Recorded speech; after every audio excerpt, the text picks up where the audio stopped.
Hello guys, welcome to my mini vlog. For today's video mga kapatid, tayo ay pupunta sa Anda, Pangasinan. Around 1 PM na po ito. Ano na lang nila ako mga kapatid sa SM Terminal. Around 8 PM, alis sila mga kapatid sa Cubao. Nakarating na kami sa may Manawag, Pangasinan. Getting ready na rin ako sa aking sarili. Ako po ang magdadrive. Ang ganda nung sasakyan na ito mga kapatid, grabe. And then first time ko rin mag-drive ng ganitong sasakyan. Then nag-stop over kami mga kapatid sa Sual, Pangasinan. Medyo malapit-lapit na ito mga kapatid sa Alaminos. So ayan, dito na tayo sa Alaminos, Pangasinan. Sikat ng umaga, ayan, nagdadrive pa rin tayo. Medyo na-miss ko itong lugar na ito mga kapatid dahil sa Western Pangasinan mga kapatid ay dito yung mga beaches, mga beach. So umaga na mga kapatid, drive-thru muna kami dito sa Jollibee dahil ito na rin yung magiging breakfast namin pagdating namin sa Anda, Pangasinan. Tulog po ang lahat mga kapatid, liban sa aming dalawa ni Kuya JP. Hindi ko na isasama mga kapatid yung mga videos, ayan, basta tulog sila lahat. Mabait tayo guys. Pumunta muna ako sa Jollibee, sa loob kasi CR ako sandali. Dumating na nga mga kapatid yung food, bumili kami ng pang breakfast and hot choco para magising kami mga kapatid. Medyo malapit-lapit na tayo dito sa Anda, Pangasinan. So gusto ko mga kapatid itong sasakyan na to ay smooth na tayo sa Bani, Pangasinan. So pagkatapos ng Bani, nabulin na ako and then kabilang isla ay Anda. Papakita ng araw mga kapatid kaya binibilisan ko na rin para enjoy natin yung beach.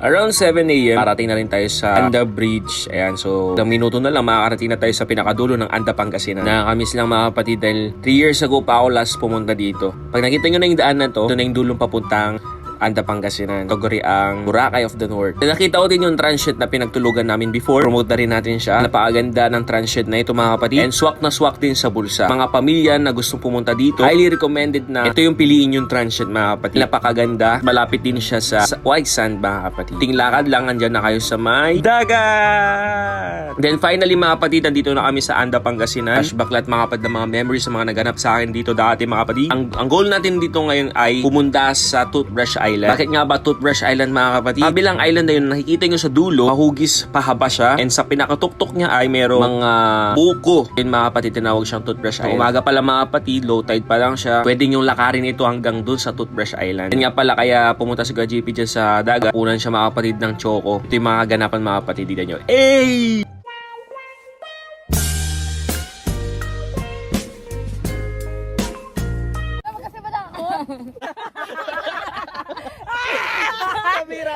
To our vlog mga kapatid. So habang naglalakad kami pupuntang Toothbrush Island, ito mga kapatid na natatakot si Alex at si Andy, ang mga sea worms.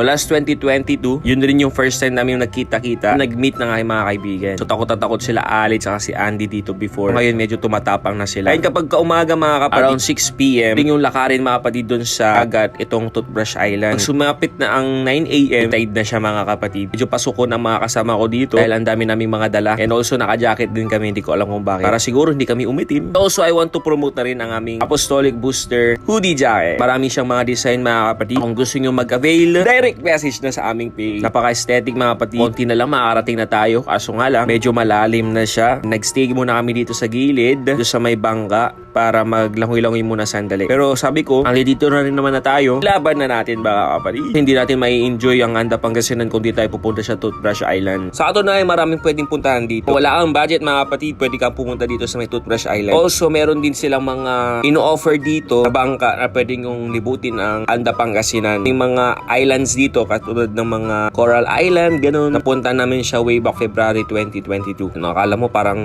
silayas tapos bahang-baha mga kapatid. And finally mga kapatid, nandito tayo sa may Toothbrush Island. Biyang init guys, pero laban natin yan. Minsan lang tayo makapunta dito. Tingnan ko kapag dating nyo dito sa may Toothbrush Island, napaka-solid, nakaka-relax, laas ng hangin mga kapatid. Also the beach mga kapatid, napakaganda, grabe. Kapag pupunta kayo dito pala mga kapatid, dala kayo ng pera. Meron po environmental fee, 20 pesos, kaya be ready mga kapatid. Kung pupunta kayo dito sa Toothbrush Island, siguro dala kayo ng tote bag. Kung nakikita nyo itong puno na ito, nabi sa amin ng uncle dad, ito daw po yung ginamit kay Jesus Christ, yung tinik-tining crown mga kapatid. May nakita akong aso dito sa may island. Medyo nagpahinga muna kami sandali dito. Nakakapagod mga kapatid. Nag-inistorya muna kami kay auntie. Meron isa dito ay problemado sa kanyang online class. Salamat alam mga kapatid, may malakas ang signal dito sa Anda, Pangasinan. Medyo problemado siya dahil hindi niya daw makita yung cellphone niya. I mean yung screen mga kapatid. Ayun, tinakpan ko siya. Finally, nandito na tayo sa Kubo. Ito yung pinakagandang spot na magtambay. Tingnan sa picture mga kapatid kanina. Napagod din kami dyan before. And nagstay kami dyan for ilang minutes kasi nakakapagod talaga. Pero sulit naman mga kapatid. Pwede nga lang hindi umuwi na. Hindi na ako dito eh. Pag nagpapahinga kami mga kapatid ay magawa kami ng content. Yan, nag-iisip kami ng mga OA-yaan. Balot na balot ang lahat mga kapatid. Tapos kami magpahinga, umalis na rin kami. Dahil pupunta pa kami ng Bulinaw, Pangasinan. Laban na laban ng auntie yun eh. So, ganyan na siya mga kapatid kapag around 9 a.m. Tumataas pa yan. Laban na laban sa auntie Andy nyo. Leaders. Si... Auntie na lang.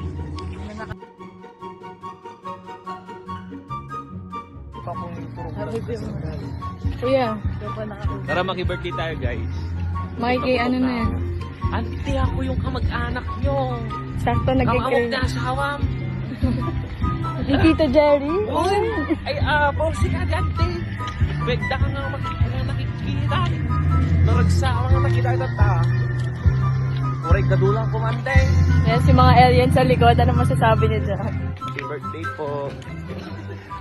Birthday po kahit isang Shanghai lang po. May travel partner. Pagdating namin mga kapatid ay na kami sandali. Katapos ay getting ready na rin kami para pumunta ng Bulinaw, Pangasinan. Kevin! Punta muna tayo ng sunscreen. Punta na tayo ng Bulinaw, Pangasinan. First time ko pumunta dito mga kapatid, grabe. Hindi na rin ako nakapag-take na maraming videos dito dahil pagod na ang angle nyo mga kapatid. Matching nyo from Rosales to here mga kapatid. Na-drive ko. Napaabuti ng Panginoon. Ang solid din nitong sasakyan na to. Tipid sa gasolina. Ayun na yung mga nangyari mga kapatid. Nag-take kami ng mga pictures, video, nag-asaran. Ayan, nag-banding-banding kami mga kapatid. Picture. Ayan, ito yung mga behind the scene yung mga pictures ni Ali tsaka ni Andy.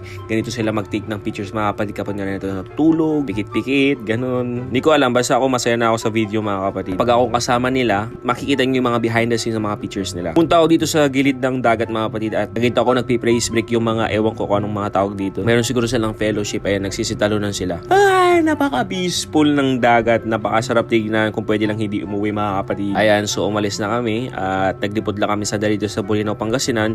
Kumain na rin kami ng eat all you can.